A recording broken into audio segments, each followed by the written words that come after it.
Thank you for coming back to our parenting class today. So today this is our third session.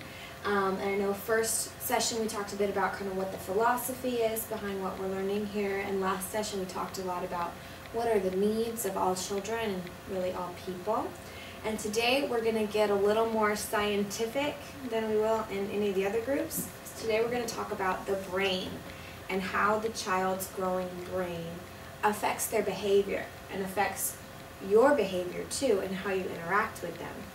So most of this information is coming from this book by Dr. Dan Siegel and Tina Payne Bryson. They're both, well, one's a doctor, one's a PhD, and they have done a lot of research in this new field called interpersonal neurobiology. Now, those are a bunch of big words that basically mean how the brain reacts to relationships.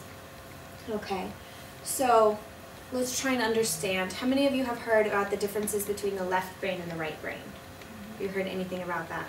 Okay, so when we approach life, we have kind of two different sides of our brain that we work with. Our left brain is our very logical, linear, list-making brain, and our right brain is much more our creative and our emotional brain, where we kind of are much more expressive. Okay, so who can think of some activities that might be a left-brained activity? Something that requires a lot of, things that go in order, one thing at a time, lots of thinking. I don't know if this, maybe like putting blocks in line. Mm-hmm. My son does that a lot. Okay. He'll get his blocks or puzzle pieces and he puts them in a straight line. Right, yeah. Do puzzles, blocks, lining things up, building something. That takes a lot of linear thinking. Can anybody think of something that would take the right brain? Something, creative, something emotional. To draw a picture, maybe? Yeah, to draw a picture. Dance. Play dress up. Dancing, dress up. And a lot of our imaginative things come from our right brain. What we try and encourage kids to do is to learn how to integrate those two sides of their brain. Because a lot of times our children will either get stuck in one side or the other. And what this looks like is a child who spends a lot of time either being very chaotic or very rigid. So our kids that are too left brain, they're the ones that if you do not give them their peanut butter and jelly sandwich in triangles, they fall apart. They have to have it in triangles. Rectangles are just not acceptable. They're so very rigid. Everything has to be a certain way. Whereas our kids who are more chaotic, the peanut butter and jelly sandwich all of a sudden becomes a Picasso all over their face. All right. Now some of that is you would expect, from a small child. But some of them, they get stuck in one area or the other. So our goal is to try and help them bridge that gap where the two are integrated, where they can enjoy some flexibility without falling apart, or they can enjoy some structure without falling apart. So that's where those two become integrated. All right. The next thing we're going to talk about is the upstairs brain and the downstairs brain. So, if everybody, can I see, make a little fist like this. So hand like this, and put your thumb in, and fold your fingers over. All right, this is your brain. We're going to learn about 4 different parts of the brain. So this part down here, this is like our brain stem. Okay, this is the part where all of the messages come up to the brain. When you're born, this part is fully formed. It's kind of just where everything is transmitted. When we open up our hand, in here, this is our limbic system. This is our zombie brain. This is what controls your hunger, your blinking, your blood flow, those things that we don't even think about but our body does. Okay? Then this part right here, our thumb, this represents our midbrain. And this holds things like our amygdala, which is the fight or flight mechanism. That's where this is controlled. This part, fully formed at birth. This part starts to grow shortly after. And as we fold our fingers over, this is our cortex, our prefrontal cortex specifically. The part that's right behind your temples, right behind your forehead. This is the last part of the brain to get formed. And our research is still looking at when it stops, and right now they're saying that it doesn't stop forming until age 25. Car rental companies understand this, but apparently not many other places do. So there are 2 times in our life where there is rapid growth in this prefrontal cortex, in this executive functioning that we call it. This is where a lot of our thinking, our planning, our strategizing, this is the part of the brain that helps us understand consequences. And there are 2 times in our life when there's that rapid brain growth where this part is being formed. Any guesses about when that time might be? From birth until 2?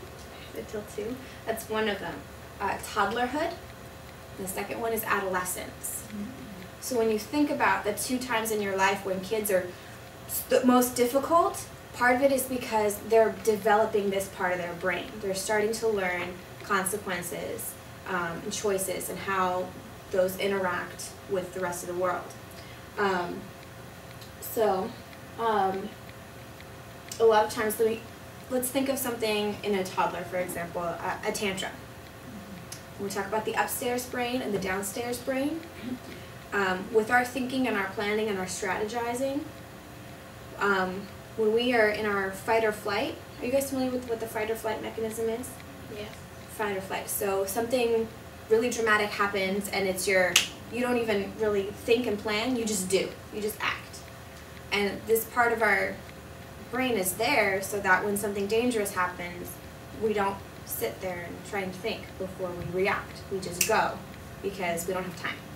So a car is coming or a lion is chasing us, and we either go or fight. Okay?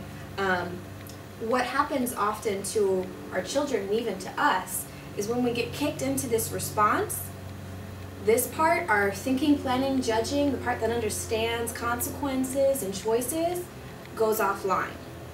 So we say you flipped your lid. Okay? You're not thinking.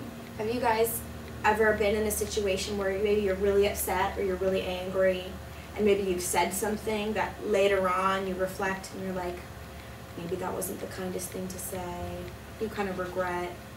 If you had been in a more full mind, you might not have said the same things.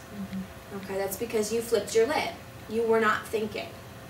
Okay, now we as parents get in this situation all the time with our kids because our kids are often our biggest triggers. So I want you to understand, it's not your fault that you're doing that, but it is our responsibility to own that and to teach our kids how to do that.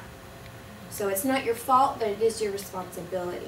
That's kind of what we're trying to understand by learning about the brain, is that when our kids are doing these things that we don't understand, oftentimes it's not their fault that they're making these choices. They're making the anthropological, biological, logical choice, which is to punch their sister when they take something, because in their brain, they're reacting as though that is something that their life is in that toy, and not having that toy means that they will die. So yeah, they're going to hit the kid next to them for doing that. It doesn't make logical sense to us, but it's our job to help them learn that.